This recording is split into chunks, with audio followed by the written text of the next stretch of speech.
السلام عليكم ورحمة الله وبركاته. الحمد لله رب العالمين، والصلاة والسلام على رسول الله وعلى آله وصحبه أجمعين. رب اشرح لي صدري ويسر لي أمري واحلل عقدة من لساني يفقهوا قولي. سبحانك لا علم لنا إلا ما علمتنا إنك أنت العليم الحكيم، ولا حول ولا قوة إلا بالله العلي العظيم. Alhamdulillah, sambung kita buka surat 720 daripada wasiat Luqman Al-Hakim di saat beliau sebelum mati kepada anaknya, beramallah untuk akhirat menurut keinginan kamu untuk tinggal di sana. Sambung pagi semalam. Jadi yang ketiga, wasiat Luqman kepada anaknya, beramallah untuk akhirat menurut keinginan kamu untuk tinggal di sana.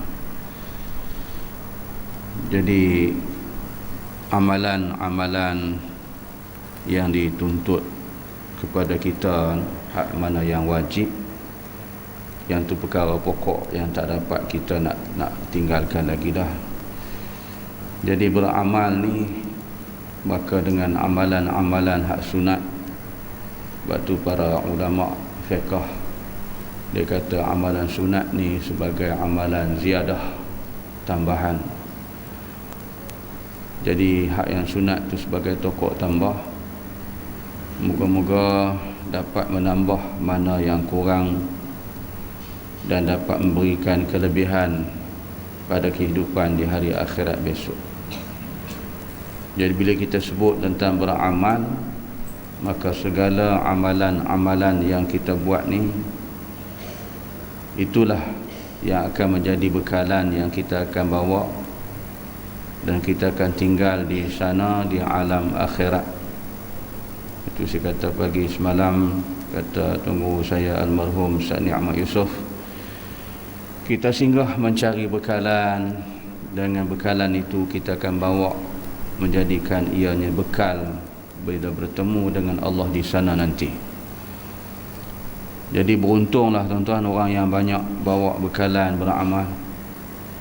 Jadi bila bawa amalan bekalan ni banyak, maka kita tinggal di sana dengan penuh, orang kata apa no, keseronokan, dan hidup dengan suasana yang mendapat keredaan Allah.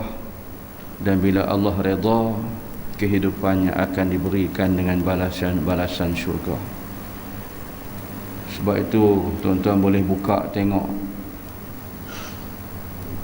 ayat yang ke-8 sehingga ayat yang ke-16 dalam surah Al-Ghashiyah. Dalam surah Al-Ghashiyah ayat 8 hingga 16, itulah perkhabaran yang Allah khabarkan kepada orang yang mukmin, yang beriman, iaitu Allah menyatakan bahawa dibalas dengan balasan syurga yang tinggi, Aliyin, syurga yang tertinggi. Makna syurga yang mendapat balasan yang begitu hebat di sisi Allah Subhanahu wa ta'ala. Fi jannatin 'aliyah la tasma'u fiha laghiyah, dalam syurga yang tinggi yang mana di dalamnya kamu tidak mendengar perkataan-perkataan yang lara. Dan di dalamnya mengalirlah aliran-aliran anak sungai. Kata Abu Yahamka menafsirkan ayat itu, kalau di atas dunia ni dia kata dalam rumah-rumah orang-orang Arab dulu pun dia pasang apa orang panggil, dia ada landscape air pancut. Jadi dalam rumah tu jadi air duk mancut, nak bagi apa sejuk, suasana sejuk dingin dalam rumah. Kan? Jadi di dalam syurga Allah, Allah Ta'ala berikan suasana air sentiasa mengalir bagaikan sungai. Dan disitulah kata, mengikut saya merujuk dalam tafsir Al-Azhar yang ditulis oleh almarhum Abuya Hamka, dia kata berasalah suasana tenang, daman dan aman damainya. Nak kata sejuk sangat pun tidak, nak kata suasana panas pun tidak sama sekali, tetapi rasa ketenangan dan kedamaian yang tidak ada tolak bandingnya. Itulah khabar yang busyra yang Allah khabarkan untuk orang-orang yang wa'amilus salihat, yang beramal yang salih. Kalau kita buka dalam surah Al-Ghasyiyah ayat yang pertama sampai ayat yang ketujuh, Allah menceritakan khabar yang inzar, yang menakutkan, balasan untuk orang-orang yang derhaka, yang menentang Allah, balasan dalam neraka. Masuk ayat ke-8 hingga 16, Allah khabarkan kegembiraan untuk orang-orang yang beramal soleh, dibalas dalam syurga Allah. Jadi dua. Sebab tu dalam konteks dakwah ni dia kena cerita dua perkara tu. Tu kata Dr. Abdul Karim Zaidan dalam uslub dakwah, wajib mencerita dua perkara tu. Jika tak ada dua perkara tu bukan dakwah, yang tu da'iyah. Jadi tu kita kena cerita dua, syurga, neraka, neraka, syurga. Ada orang tak mau cerita neraka. Dia kata tak boleh cerita neraka dekat anak-anak kita, nanti dia nak mengaji terbantut, dia takut. Ada pula macam tu. Allah sebut dalam Quran neraka, syurga, kita tak cerita pasal apa. Jadi kena cerita dua-dua tu. Jadi itulah tuan-tuan boleh tengok, renungkan bagaimana Allah Ta'ala mengkhabarkan dalam surah Al-Ghasyiyah ayat ke-8 hingga 16, yang Allah mengkhabarkan itulah bagi balasan yang kita nak katakan tadi. Luqman wasiat kepada anak dia, suruh beramal menurut keinginan kamu untuk tinggal di sana di hari akhirat. Iaitulah balasan dalam syurga. Kita di dunia ni pun kalau kita tengok orang buat, itulah dia bukan ni, dalam masyarakat kita orang Melayu pun ada, kita pasang buat air terjun bersemua. Kalau tuan-tuan pergi ke bangsa apa tu, sampai naik atas sana, nak masuk Kerinci ni, ada satu bangunan tu dia dipancut air terjun, tapi menggunakan karen lah, kan, karen dekat dinding bangunan tu air terjun. Lepas tu air tu disedut, naik balik, terjun balik. Tujuannya ialah nak merasa suasana sejuk, dingin. Dalam syurga Allah, Allah jadikan air sentiasa mengalir. Itu dalam surah dalam surah Al-Baqarah pun Allah kata apa? Wa basyiril ladzina amanu wa 'amilus shalihat anna lahum jannatin tajri min tahtiha al-anhar. Jadi dalam syurga tu beberapa aliran anak sungai. Kullama ruziqu minha min samaratir rizqan qalu hadha alladhi ruziqna min qablu wa utu bihi mutashabiha wa lahum fiha azwajun mutahharah wa hum fiha khalidun. Mereka hidup dalam syurga tu dapat makan minum. Dengan makan minum yang dimakan tu serupa. Lalu mereka berkata, ya Allah, kami dulu dah makan benda yang sama tapi rasanya berbeza. Tak sama dengan apa yang kami makan. Benda yang sama, makan buah anggur, makan apple dan sebagainya, tetapi rasanya, kata ahli syurga, tidak sama. Lebih sedap hak yang ada di syurga Allah Subhanahu wa ta'ala. Dan mereka diberikan juga azwajum mutahharah, isteri-isteri yang suci bersih. Siapa dia isteri-isteri ni? Bidadari-bidadari Allah yang suci bersih. Maka kata Abu Yahamka, bersihnya bidadari Allah tidak seperti mana bersih yang kita gambarkan di atas dunia ni. Sebab di akhirat bersih bidadari Allah, mereka tidak kencing, tak berak, tak tua, tak muda, sebaya, dan dimakan banyak mana pun di syurga. Mereka tak berhajat untuk pergi toilet. Kok mana tahu esok tuan masuk syurga, tanya malaikat, malaikat mana toilet? Jangan nak buat perak tu, tak ada toilet. Enggak. Nah, ahli syurga dia makan minum, dia akan menjadi keringat, jadi peluh-peluh wangi, harum semerbak bagaikan kasturi. Tu kata Ka'bul Ahbar, dia tanya, ya Rasulullah, habis tu makan minum jadi macam mana? Nabi kata jadi peluh harum bagaikan kasturi.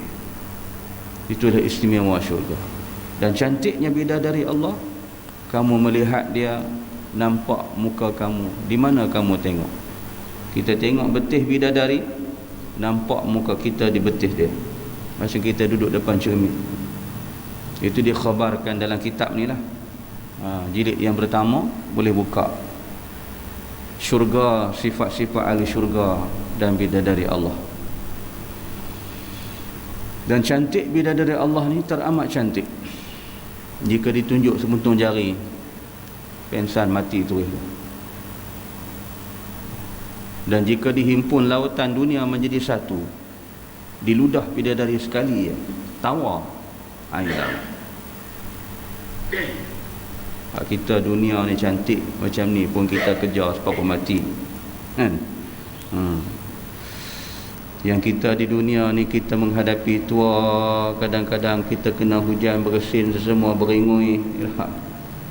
Di akhirat tak ada. Tu dikatakan mutahhara, azwajum mutahhara wa hum fiha khalidun, dan mereka tu duduk dalamnya kekal buat selama-lamanya. Itulah khabar yang gembira untuk siapa ni? Orang yang beramal untuk akhirat. Di sanalah bekalan yang kita bawa, dan duduklah situ kekal abadi. Yang keempat, berusahalah, kata Luqman, untuk melepaskan diri kamu daripada api neraka selama belum yakin engkau akan selamat daripadanya. Jadi pesanan Luqman yang keempat, suruh berusaha melepaskan daripada neraka Allah. Jadi nak melepaskan daripada neraka Allah, maka kita nak kena berjuang, berjihad dengan diri kita, dengan harta nyawa kita dan sebagainya, dalam keadaan kita mengikuti segala tunjuk ajar dan segala ilmu yang telah dibawa oleh Nabi kita Muhammad sallallahu alaihi wasallam. Tinggalkan segala perbuatan-perbuatan jahat, maksiat, tu yang boleh memisahkan kita daripada neraka Allah. Selagi mana kita dibelenggukan dengan kejahatan dan kemaksiatan, kita tidak ada harapan untuk memasuki syurga Allah. Sebab syurga Allah tempat yang bersih, suci, mutahharah. Allah tidak redha dan Tuhan tidak akan isikan syurga itu dengan makhluk yang kotor ataupun orang yang penuh dengan bergelumang dengan maksiat. Allah tak akan masukkan dalam syurga.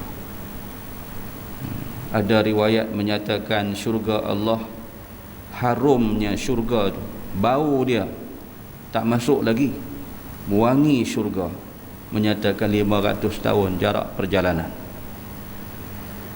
masih terhidu bau wanginya syurga Allah. Jadi sebab tu bila kita bau syurga pun sudah rasa satu daripada ketenangan dan kedamaian. Itu yang Luqman berpesan supaya anaknya, dia kata, wahai anakku, wahai putraku, berusahalah untuk melepaskan diri kamu daripada neraka selama belum yakin engkau akan selamat daripadanya. Jadi kita ni tuan-tuan kena usaha dengan bersungguh-sungguh, dengan ketekunan dan kegigihan kita, dengan penuh keimanan dan ketakwaan Allah. Sebab itulah Allah Ta'ala bagi ada masa-masa, ada keadaan, waktu-waktu yang tertentu yang doa-doa kita mudah dimakbulkan oleh Allah.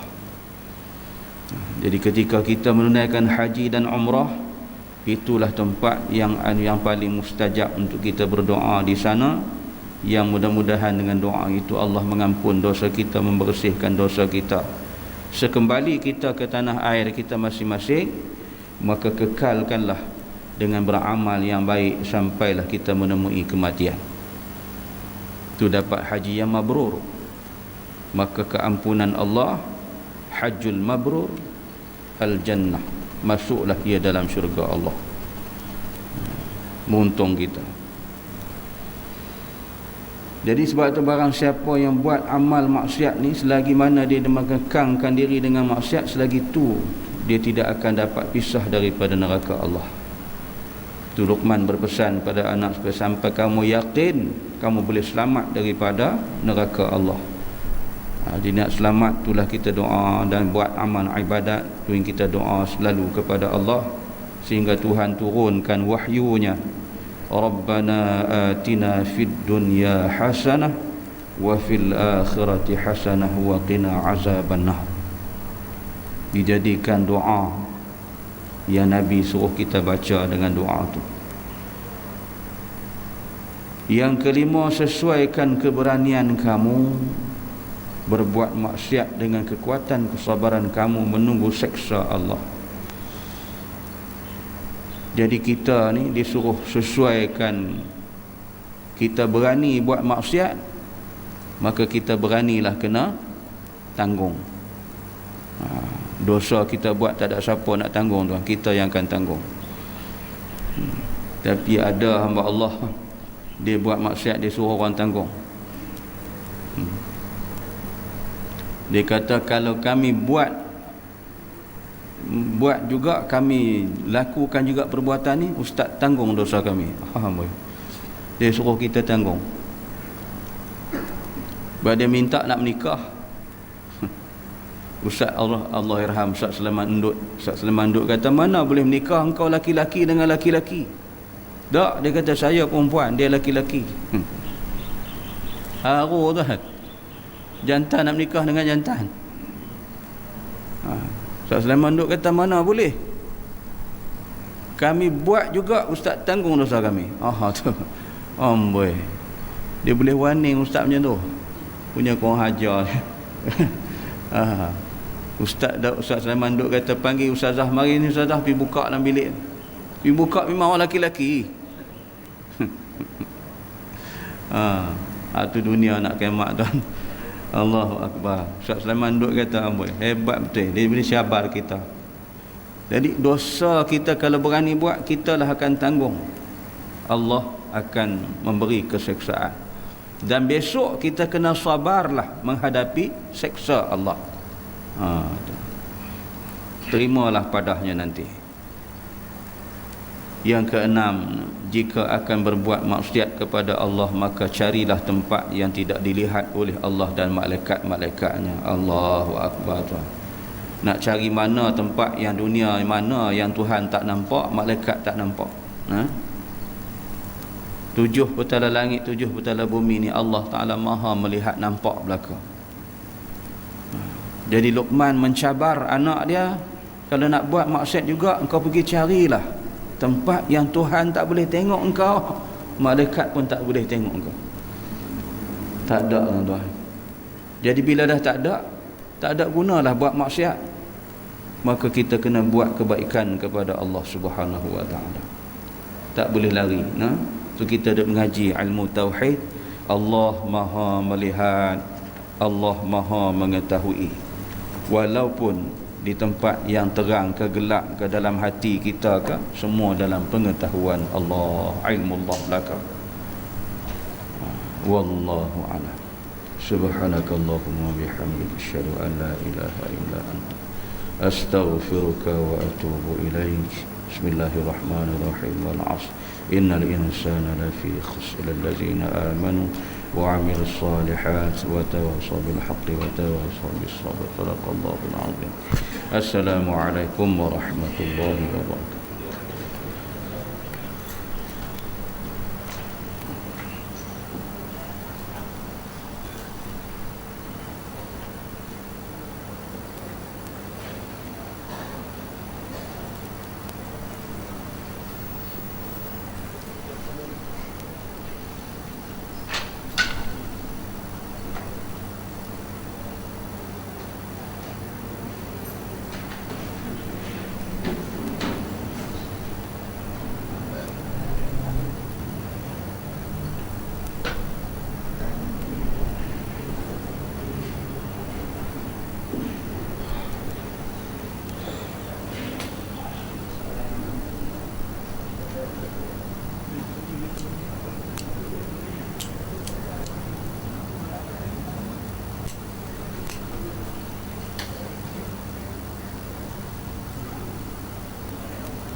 satu hadis